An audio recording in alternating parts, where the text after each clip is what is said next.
Listo, buenos días. Entonces este es nuestro primer prototipo de nuestro motor eléctrico y ya estamos prontos a ponerlo a funcionar. Como vemos, ya tenemos la bobina, tenemos nuestras escobillas y esto esperemos que funcione a la primera.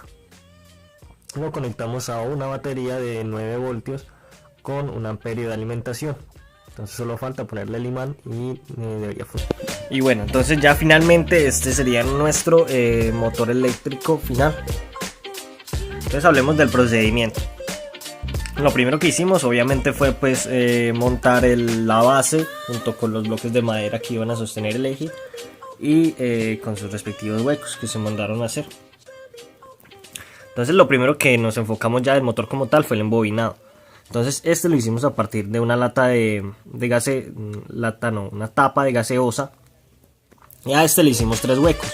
En de cada uno iba a ir uno de los clavos de acero de 4 centímetros. Lo primero era asegurarnos que entrara solo 1 centímetro o que se clavara con 1 centímetro de profundidad. Y ya luego de esto entonces se pasaba a hacer el embobinado. Cada uno principalmente o de primera mano lo hicimos de 100 vueltas pensando que esto iba a funcionar. Entonces se pasó a hacer el embobinado de cada uno de ellos 100 vueltas.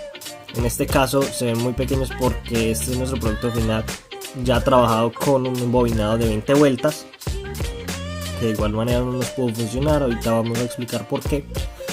Y bueno, entonces después de hacer el embobinado nos aseguramos de que cada uno dejara tanto un cable de entrada como un cable de salida. Y así con los tres embobinados.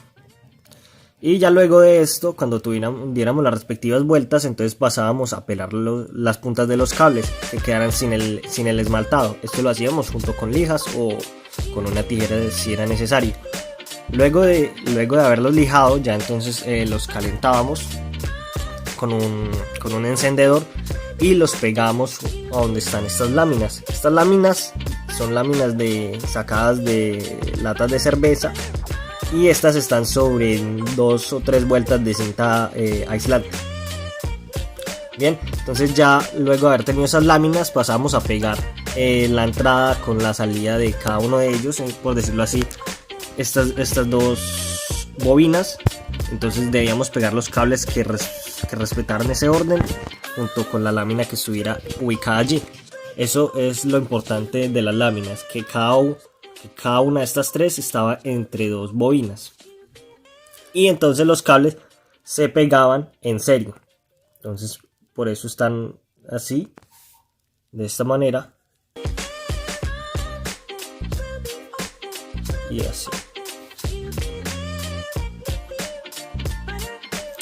Y luego ya entonces de eso, después de haberlos pegado pasamos a hacer las escobillas. Las escobillas las hicimos con lo mismo, con las latas de cerveza.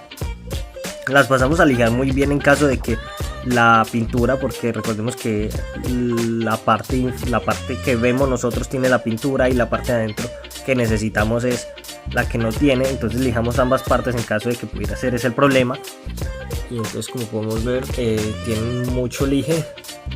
Y entonces ya después de esto pasamos a conectar los cables, cada una de las entradas en cada una de las respectivas escobillas, y lo conectamos a nuestra batería de 9 voltios a 1 amperio. Entonces, ¿qué pasó con nuestro motor?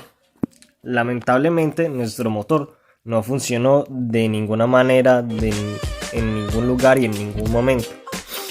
Esto se debió a que, lamentablemente también ese fue un pequeño pero gran problema, que nos dimos cuenta de este problema muy tarde, o que fue lo último en lo que pensamos que pudiera haber sido el problema base. Entonces, antes de haber dado con eso, entonces pasamos a utilizar o a buscar alternativas, pudiendo haber tenido en cuenta como el embobinado. Le bajamos el embobinado de 100 vueltas a luego 80, luego de 80 la bajamos a 50, luego a 40 y luego finalmente a 20, y dimos cuenta que eso no tenía nada que ver con el funcionamiento. ¿Por qué dimos con esto? Por el hecho de que cuando las escobillas rozaban junto con las láminas no había ninguna señal de chispa, aunque al final del experimento, dándole demasiadas vueltas, salían unas chispas pero muy pequeñas, y estas no alcanzaban a dar contacto con el embobinado o no le daban la suficiente potencia. Entonces también tuvimos en cuenta lo de las escobillas, porque vimos que la energía ni siquiera pasaba. Entonces pensamos que pudiera haber sido esto lo de la pintura. Entonces pasamos a lijarlas mucho más y las pegamos entonces pues mejor, trabajando mucho más eso. Luego las volvimos a conectar y pues siguió en las mismas, no pasaba la corriente. Entonces dimos como por concluido eso, que no funcionó debido a que estábamos utilizando un circuito relativamente pesado o grande, y estábamos utilizando una batería de poco voltaje. Así que ¿cuál hubiera sido o cuál era la solución para nuestro motor? Era utilizar una batería de más voltaje, ¿cierto?